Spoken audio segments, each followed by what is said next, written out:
What's going on, y'all? It's Tyler. Hope you're doing well. Thanks for checking out another video of mine. So last year, Atomos announced their Ninja 5 monitor and recorder to add to their existing lineup of already stellar monitors and recorders. And if you look at the marketing material on the Ninja 5, you can see that it's kind of geared towards folks shooting on DSLRs and mirrorless cameras like the Sony Alpha series or something like the 5D Mark IV from Canon, and more recently the Nikon Z6 and the Canon EOS R. So definitely a ton of cameras that benefit from this monitor. So I have a Canon 5D Mark IV and I've used this camera for pretty much every shoot. And for the most part, it's been an awesome tool. I mean, it's definitely a workhorse. It's a tried and true camera, but there are features specifically for videography that it is lacking. So for example, it's missing, false colors, it's missing waveform, it's missing focus peaking, zebras, all this kind of stuff to help with focusing and exposure assist and all that kind of stuff. It's just lacking that, as well as it just has a tiny little screen. I mean, this screen is really hard to pull focus on. And its other major limitation for me was the fact that it only recorded up to 29 minutes and 59 seconds, and then it would have to stop recording and you'd have to start it again because of some kind of weird tax law or something like that to make it not a video camera. So with those limitations with monitoring and recording, I really wanted to find a solution that kind of packed both of those features into one. So that kind of excluded external monitors only, so really nice ones like the small HD focus, all the way down to the more budget ones like the Field World, stuff like that. It kind of excluded those from the list because I really wanted to have a recorder built into it. Now there are other solutions out there that fill both of those gaps. The Blackmagic Video Assist comes to mind, but I wanted something that I knew I could kind of expand on in the future, and reason being that is being able to record 4K 60p internally to this is super helpful because it has HDMI 2.0 ports. You're able to record a 4K signal up to 60 frames per second, which is super helpful. And it records to SSD drives, which not only are SSD drives pretty easy to find and pretty affordable, transferring the data to your hard drive on your editing station is super quick as opposed to SD cards. And let's face it, time is money. But I also like the features of like this little guy right here, this little expansion port thing. It just kind of tells me that Atomos was kind of thinking in the future and thinking ahead how this thing can be expanded and is a little bit more future proof. So I wanted a product that I was kind of newer to the market that would kind of last me through a couple of cameras. And that's kind of what landed me onto the Ninja 5. And I've been super happy with it. I've shot with it probably for 3 or so months, purchased it with my own money, it's not sponsored or anything like that. And it has waveforms, it has histogram, it has, all the exposure assist, false color, all those tools that you need to make sure that your exposure is correct, and also focus peaking and stuff like that. Compared to the internal monitor on the 5D, it's obviously a much bigger monitor and it's obviously much clearer.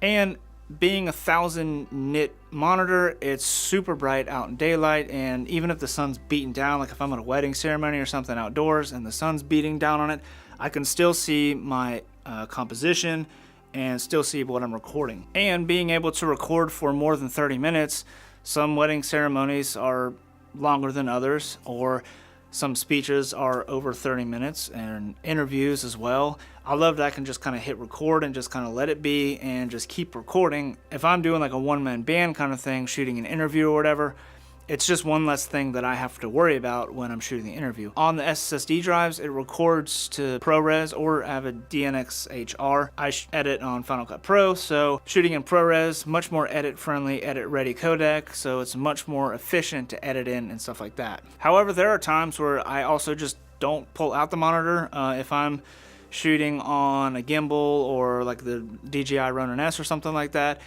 I usually like to just have the camera on the Ronin S by itself, and I don't even worry about the monitor. But if I'm locked down on a tripod, it's definitely one of those things where even if I'm not recording per se, it's just super helpful to have as a monitoring tool for exposure and all that kind of stuff. The other neat thing is you can put LUTs onto the monitor and kind of view those LUTs with whatever footage. So on the 5D, if I'm shooting in Canon log, I can put different LUTs onto the monitor and view those. It's pretty cool. The one thing I wish you could do though is to be able to ignore the look. So when you're outputting, say, the Canon log onto the Ninja 5, and you put a Rec 709 LUT or another custom LUT that you've put on to the monitor, it's going to change the histogram and the zebras and all that kind of stuff based on the specific look that you have on the monitor, as opposed to being able to ignore that look. And what ignoring the look does is it basically just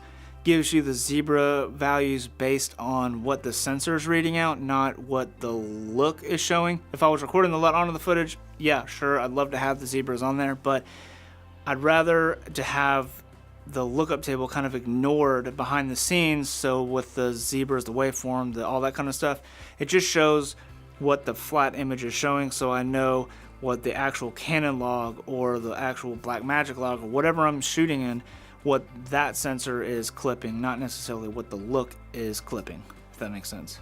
So all in all, I actually really do like the Ninja 5, other than that ignore look thing, which maybe they'll introduce in a firmware update. That'd be pretty cool. It's a super awesome tool, and I mean, even if pretty much everything I shoot in is still in HD, and on the C200 it outputs a 10-bit signal, so if I wanted to record 10-bit 422 on the C200, I do have that at my disposal. It is a really useful tool, not only just for DSLRs, but for bigger cameras like the C200 and stuff like that. But just using with my 5D, it's a super useful tool. Just, I mean, all kinds of things, being able to view the different angles, view myself if I'm shooting a video of myself, or what have you. So super glad I purchased it. If you're looking for a kind of monitor recorder combo, definitely look into the Ninja 5. I think it's probably, in my opinion, I think it's one of the best monitor recorder combos out there on the market. And honestly, if it didn't have the recorder built into it, I still think it might be one of the best just monitors in and of itself on the market right now. So if you found this helpful, useful, definitely give it a thumbs up. If you have a Ninja 5, leave a comment below. Let me know if you use it and kind of what camera you pair it with, and if you find it to be a useful tool as well. And if you haven't done so, hit that subscribe button and that notification bell next to it so you can be informed when I post more content like this. Anyways guys, thank you so much for watching. I will see y'all in the next video. Peace.